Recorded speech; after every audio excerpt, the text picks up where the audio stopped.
Hi అండి. పచ్చి జీడిపప్పు కర్రీ ఎలా తయారు చేయాలో చూద్దాం. మొదటగా జీడి పిక్కలు చూసారు కదా, అందులోని పప్పు తీసుకొని దానిపైన ఉన్న పొర తీసేసుకోవాలి.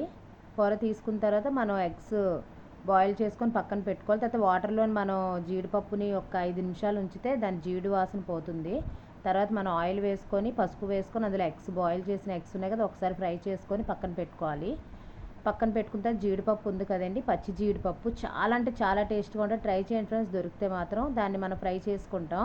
అది ఫ్రై అయిన తర్వాత మనం ఉల్లి ఎలా ప్రిపేర్ చేయాలంటే ఉల్లిపాయలు, అల్లం, వెల్లుల్లి, టమాటో మసాలా వేసి మనం ఉల్లి తయారు చేసుకుంటే మొత్తం మనం బాయిల్ చేసిన ఫ్రై చేసిన ఎగ్స్ అన్నీ కలిపి మనం ఫ్రై అయిన తర్వాత ఆయిల్ పైకి తేలిన తర్వాత మనం కొంచెం వాటర్ వేసేసుకొని పైన మూత పెట్టేసుకొని 5 మినిట్స్ మాత్రం ఉంచాలి. మూత పెట్టుకున్న తర్వాత ఆ తర్వాత మనం తీసుకుంటే గ్రేవీ ప్రిపేర్ అయిపోతుంది. పచ్చి జీడిపప్పు మనకి అన్ని సీజన్లో దొరకదు, వెండిదైతే దొరుకుతుంది. కానీ ట్రై చేయండి ఫ్రెండ్స్, దొరికితే మాత్రం చాలా అంటే చాలా టేస్ట్గా ఉంటుంది. తర్వాత మనం రైస్లో వేసుకొని తినేయడమే, చాలా బాగుంటుంది. రోటీల్లో కూడా బాగుంటుంది.